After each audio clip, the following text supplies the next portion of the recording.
Hi, this is Heather Jerome from heatherjerome.com and from the Sonatas and Partitas.com.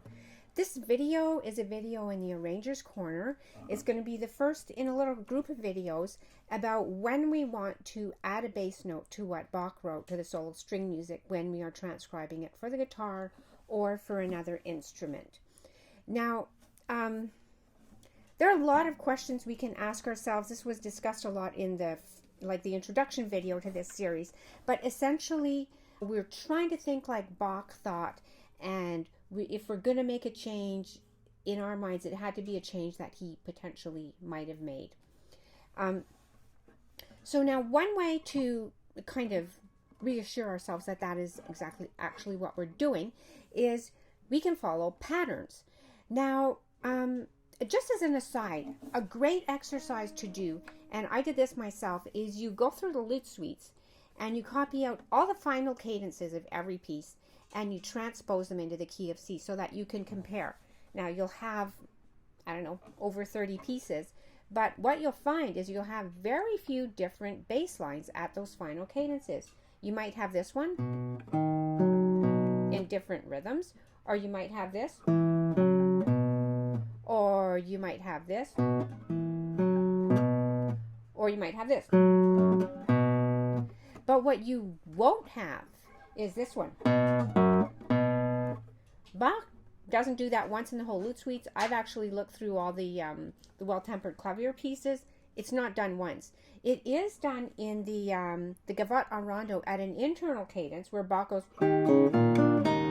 that. So he has but again, it's not at the end, and I find it is very unusual that he's doing that in the middle of the piece. I think that piece is more of a gallant type piece, and that cadence kind of like feeds that that sense of it. So anyway, if you are making arrangements, look for patterns, look for repeated ideas. Now, what we're going to look at in this video is the very first piece in the book, the Adagio from the G minor sonata. Bach does get more and more complex in his compositional style as the book goes on. In the first piece, the way that the piece is constructed is it's in 3 sections, first, second, and third, and the third section mirrors the first section exactly. It's just transposed up a fifth.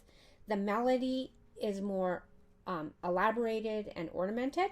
The bass line is exactly the same, except for twice. Now, this brings up a point. When you're making a transcription, it's good to know what questions to ask yourself. And if you ask yourself the right questions, you'll usually get led down some really interesting alleyways. Now, one of the interesting questions to ask yourself is, if Bach is going along doing the same thing, and in one place it's different, like why? So that is what we are going to do in this video. And now, so the first thing is starting from bar 4 and bar 17. Like those are 2 places where it's the same, but not exactly. So let's look at that. So bar 4, Bach has this.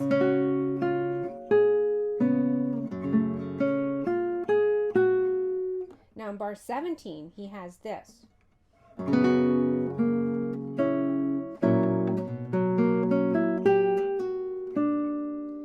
So you can hear that the melody is more ornamented, but that's not what we're looking at right now.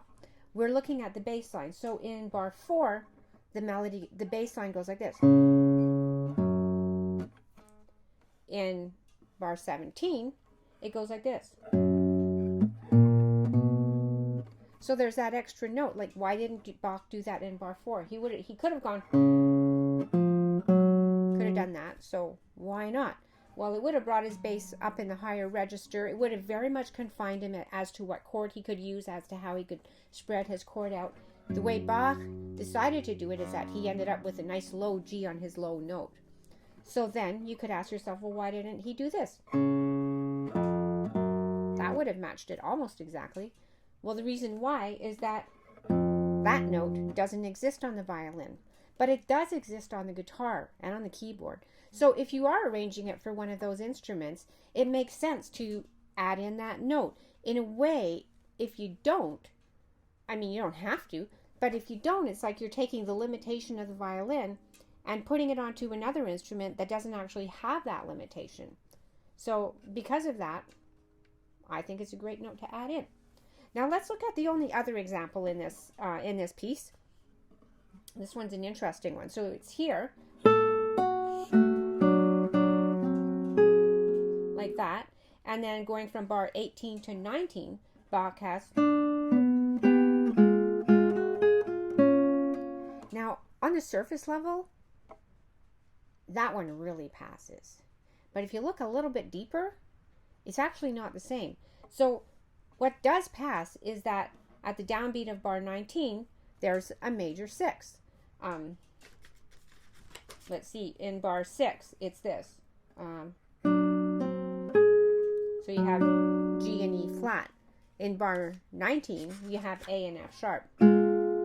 Now, the thing is that what's different is how those chords are actually functioning and how the bass line is functioning. Because in bar 6, we have a bass line that goes G, F, E, D. And then it continues down and it goes to a cadence on D. Well, here, the way Bach has it, the bass line goes A, B flat, A. So there's like that first bass note is missing. It kind of wants that C. C, B flat, A. Now, the G here in bar 6, that's like the 7th of the A7 chord. And then it resolves to the 3rd of the D minor chord. It's behaving exactly how the 7th of a chord behaves. And it's also prepared the way that a 7th of a chord should be prepared. Now there's a G as a consonance, and now repeating as a dissonance. 7th of that A7 chord, and then it resolves down by step, falling to the F. Well, here in bar 19, the 7th would be C. It is actually also prepared. It's just not followed through on. And then if it was used, you would have that bass note, the C, resolving to a G minor chord in first inversion and then to A, and then cadencing on that final cadence in D. So I did ask some violinists, like, why wouldn't Bach have put that C there? And they all told me you would have to go up in a higher position. You would have to play a chord that's pretty much of a hand contortion. It would be hard to play, hard to tune. Now, I won't say that Bach's music is simple, but I will say it's all very playable. He wrote it for instrumentalists who are playing it, and he would not write something that's just really difficult and awkward to do.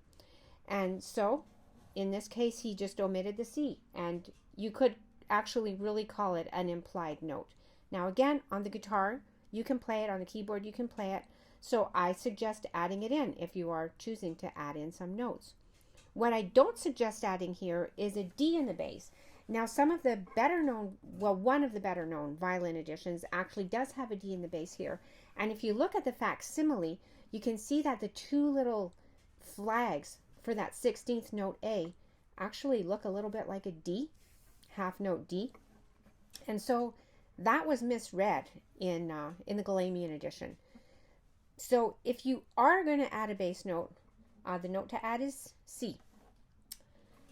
So that concludes this video.